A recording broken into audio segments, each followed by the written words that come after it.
I got an age-old question to ask here on this episode of Show Me Your Deck. Are you Team Edward or Team Edgar? Oh, interesting twist on that. Betwixt the two, I would be Team Edgar. When they reprinted Edgar last year, I think. Unfortunately. I was like, you know what? I love that deck. It's nostalgic for me. Let's build it. So I built this Edgar Markov deck. I would say it's probably a high bracket 3. Maybe Edgar is just inherently a bracket 4, but it's not that good. Yeah. So you chose Edgar. Did you go to the traditional route here? Go wide vampires, kind of, just ultimately using the Eminence trigger for everything it's worth? Yeah, there are two primary ways to play Edgar. You can play like gain and drain, life gain and drain, or you could play like sack for value, vampire stack / buffs. I am doing the second. I'm playing like vampire buffs / mid-range board control, just because I don't love to play infinites, and being in black and white and vampires, there are lots of vampire infinite like life gain, life drain combos. Yeah. I wonder if I can even fit all these cards on the screen, but you have like Marauding Blight Priest, Veto, Bloodthirsty Conqueror, and then the enchantments. OMG, what are the enchantments? Yeah, you're going to lose me on that one. I can't pull them out of thin air like that. Oh my gosh. That is going to wreck me for... I bet you by the time you wake up tomorrow morning, you'll probably realize what they were. Oh my goodness. Please comment the enchantments. I am literally tilting so hard right now. Okay, anyway. So you kind of went a little mid-rangey. You went for a little bit of life drain. I know you said you don't like playing combos, but I know there's an infinite combo in this deck. There is. It was on accident, actually. But you say that, but it's still in there. Yeah, it was on accident, and I have not taken it out. That is correct. So the deck, like I said, it's not actually that good, and I had lost like the first 3 times I played with it, or I maybe won once out of the 3 times, and Edgar is insane. It should be better. So I threw in Bloodthirsty Conqueror, and I believe I have a Veto in here. So... I was just playing one day. Everybody were all playing like a nice casual game of Commander. I remember this vividly. Okay, I don't, but it was fun. On turn 6, I was like, all right, I'm going to play Bloodthirsty Conqueror. I swing. I'm like, okay, so I gain off Veto. And then, oh yeah, so that triggers Bloodthirsty Conqueror. Oh, that triggers Veto. And just like that, the game was over. Dude, what is the name of those enchantments? I don't know. So some of the cards in here. So Edgar, obviously, just so strong itself, let alone the Eminence trigger, but just its attack trigger is also so strong. Yep. What are some of the other cards in here outside of Edgar that are just some of those oppressive vampires that you have in here? Yeah. Well, to address what you just said about Edgar and kind of the previous question, I usually don't play Edgar.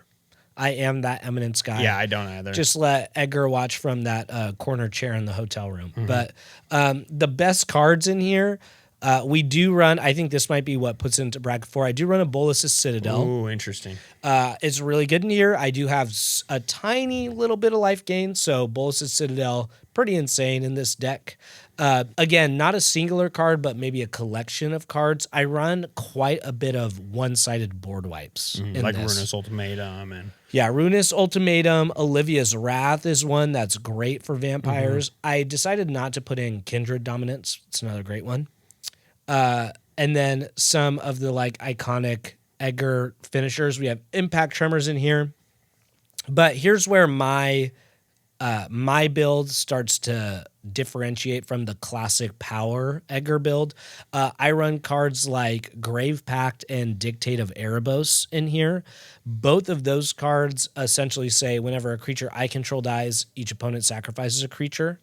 So this plays into the like sacking, going wide, but sacking for value and mid-rangey control. Whereas, the more traditional build those darn enchantments that I cannot remember the names of will be in this slot.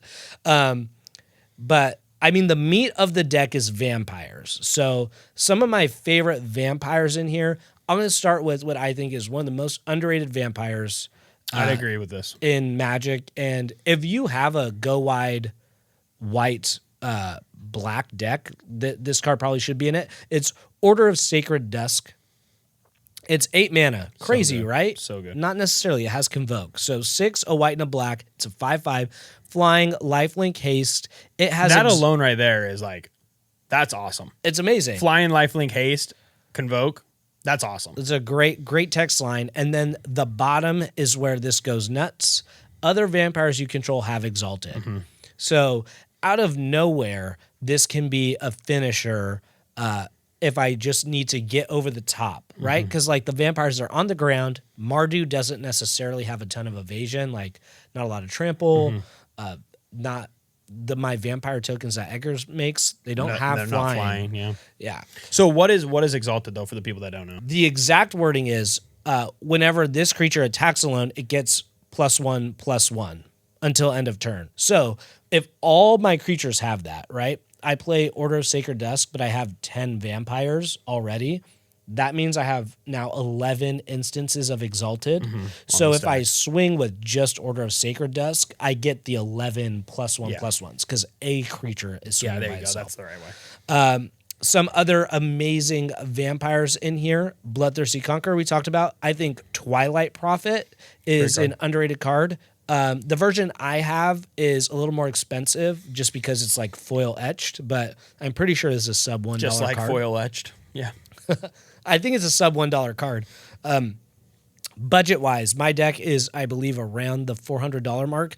A lot of that is fancy printings and like 4 or 5 crazy cards.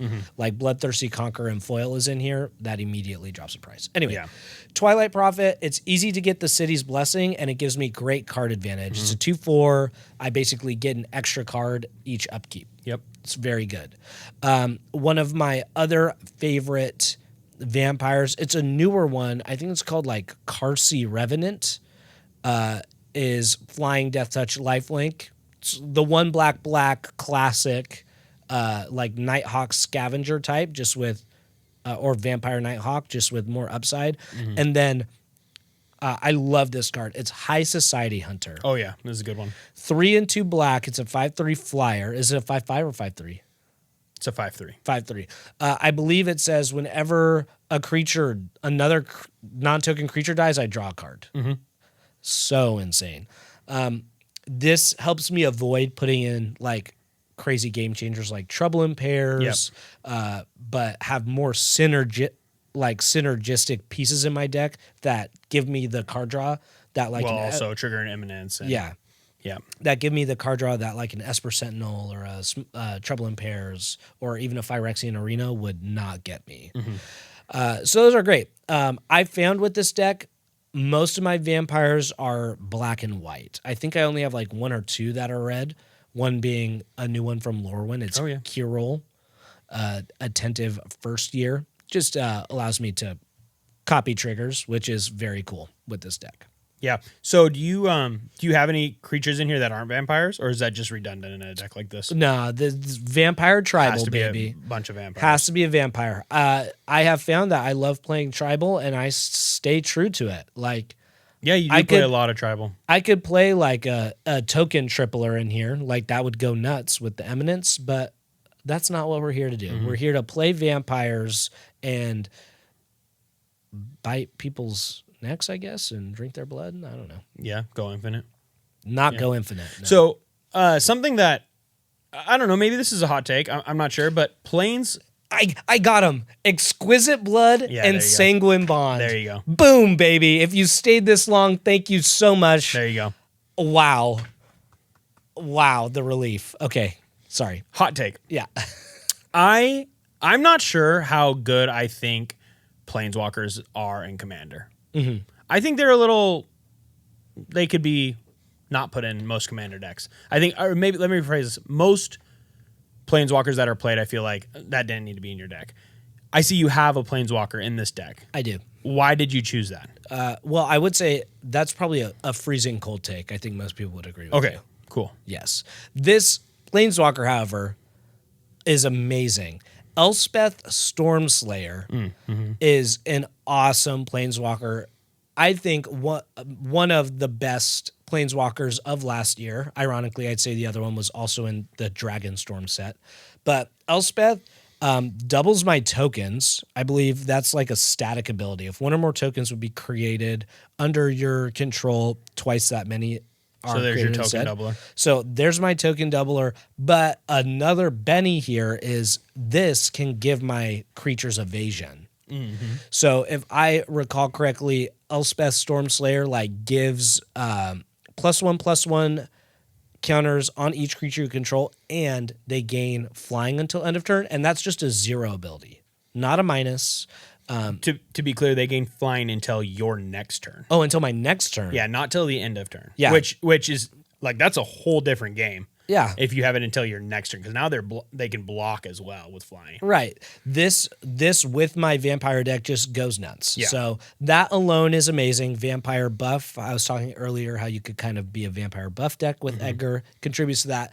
And then it's minus ability, which doesn't kill Elspeth, can be removal if I need it in an emergency situation, but I still get the token doubling. So I think Elspeth is great. How often do you find people swinging at Elspeth rather than you? Does it, because that is a good planeswalker, does it cause people to target it rather than you? Right. I have quite a few decks. So I played this maybe 9 or 10 times within our pod. We like to track our games. I would say in those games, I've only played Elspeth a handful of times. And anecdotally, like half the time does Elspeth get swung at, whether it's because I'm behind and not that actually that threatening, or I just like my board is so big, like you just don't have an opening to swing at Elspeth. Yeah, because you can just block and then you're dying and everyone else is sacrificing. Yeah. Yep. So I know you said that you don't often play Edgar, but for somebody who's maybe wanting to build an Edgar deck and they're trying to get into this commander that is so powerful, right? When is the right time to play your Edgar out of the command zone? When is it a good time to?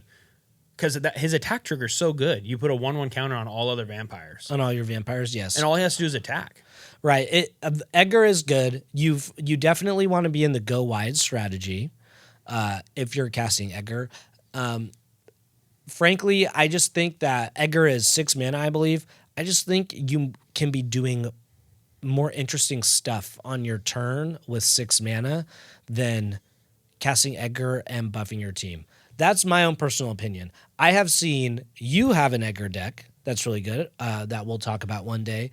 You, I feel like, attack very well with Edgar. You use him to make your attacks just more threatening kind of out of nowhere. So that's probably it, I think, is when you've kind of lulled your opponents to sleep, that's when you cast Edgar, and all of a sudden, instead of swinging for 8, you're swinging for 16, and that's just a big deal. Yeah, because he has haste, and it's just so good. Okay, so a big part of Commander obviously is the land base. Any special lands in here? Did you put money into your land base? These basic lands. How'd you kind of go into that? Because I know, again, for the people who are maybe wanting to use the go wide strategy, or they are wanting to bring in Edgar, you have to be able to have mana to spend. Like, you can't go wide and cast 1 creature every turn. You have to be able to cast 2 or 3 creatures come turn 6. So how are you getting to that place with your land base? For sure. I don't have any crazy expensive lands in here. I happen to own a Bloodstained Mire, which is the black-red fetch land. Yeah. I think that's my most expensive land here. Otherwise, I just tried to mostly keep my lands untapped. I do have a decent, I have like 4, I think, artifact ramp pieces, 5. So in total, I don't have that much like ramp or land. I think I have technically like 43 pieces of land and or ramp. Mana ability. I have not found that to be a hindrance up to this point. My distribution of colors is really good. I would say, like, if you're looking at kind of like wanting to do a budget land base for Edgar, I think mine is pretty close, with the exception of like that 1 fetch land, and then I have the black-white land that I think it's called like Shattered Sanctum. That one's over $5. Otherwise, I'm pretty sure everything's under 5. So my land base is pretty simple.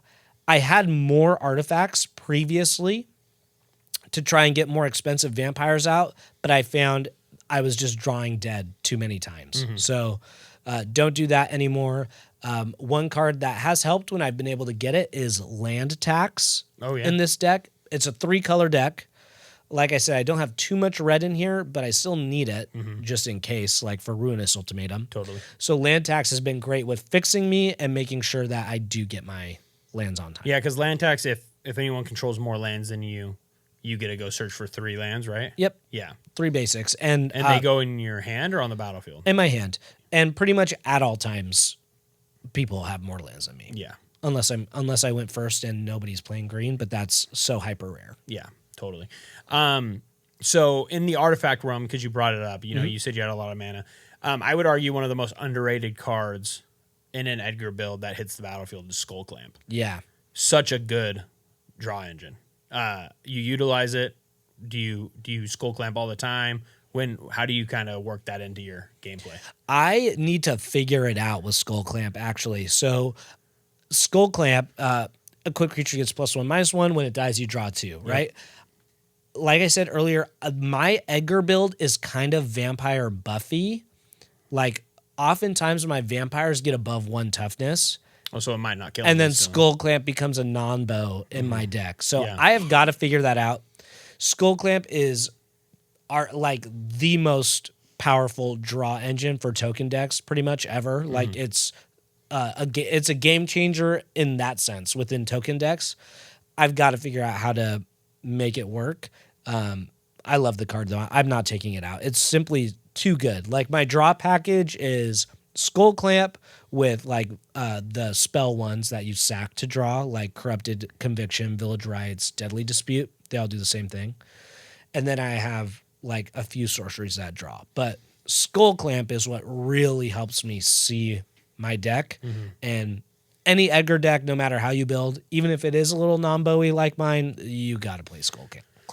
Yeah, and even if you're like in like a turn 8 or 9, you got a bunch of mana and you're playing Balaz's Citadel and you need to draw those lands that you can't play off the top of your deck, like that's an awesome card to look at the top.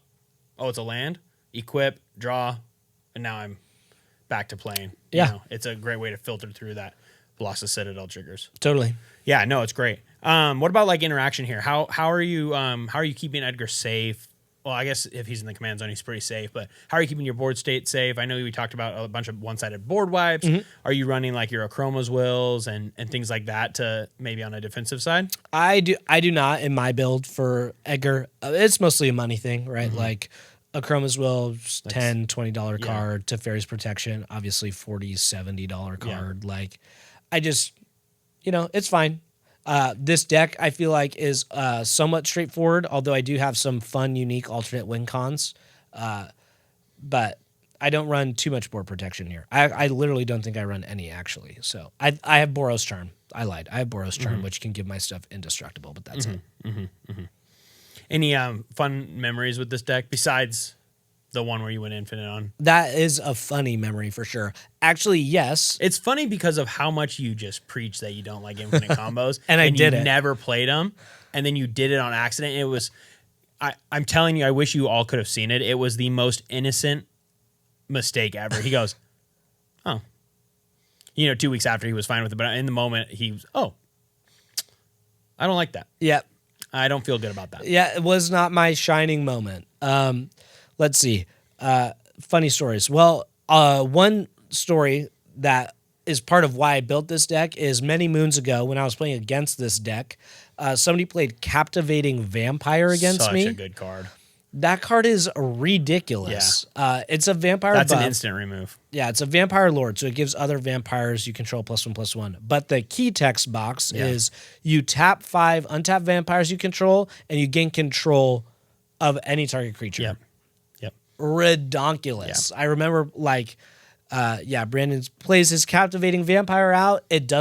Summoning Sickness doesn't affect that ability. So taps Captivating Vampire along with the 4 other creatures, and he took like Maldrazi or something, and now I'm just completely out of the game because of this 3 mana 2/2 vampire. Yeah.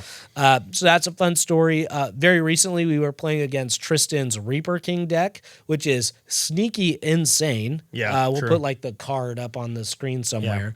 But he was about to go infinite.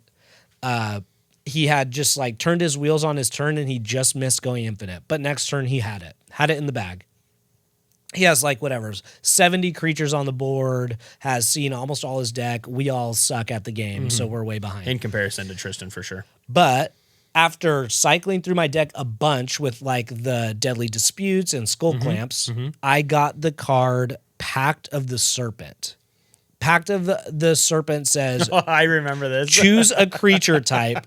Target player draws X cards and loses X life, where X is the number of creatures they control of the creature type. Yeah. So in Tristan's like giant board he built, he had like 50 snakes or something. Tokens, all from that turn.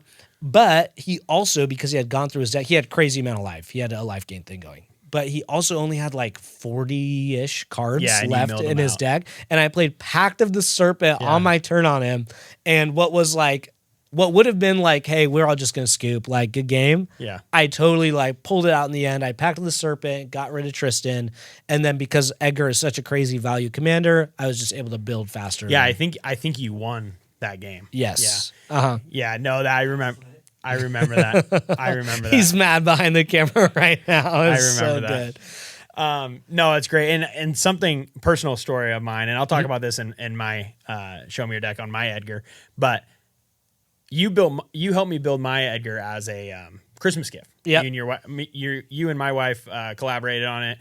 She gave you the idea. You ran with it. Back then, Edgar was $150. Yeah. I'm pretty sure you had like a $200 budget to build that deck. It just simply wasn't that strong because you can only do so much with $50 outside of the commander. Yep.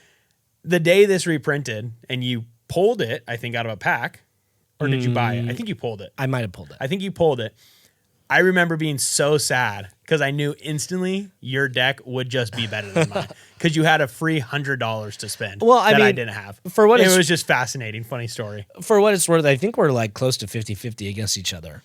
But they're totally different builds. Like I run Collective Inferno in here. It's like a Convoke damage doubler. Yep. Really good for like a go wide version of Edgar.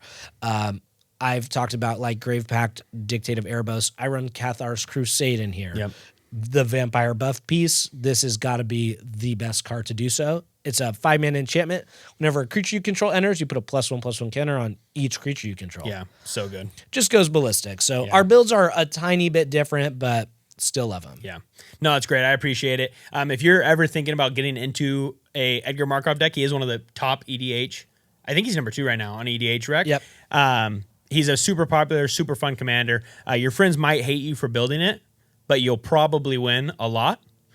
If you have any suggestions for Justin on his deck, please let us know. We'd love to hear them. We're always looking at ways to upgrade our decks. So we will see you next time. Please don't forget to like, comment, and subscribe.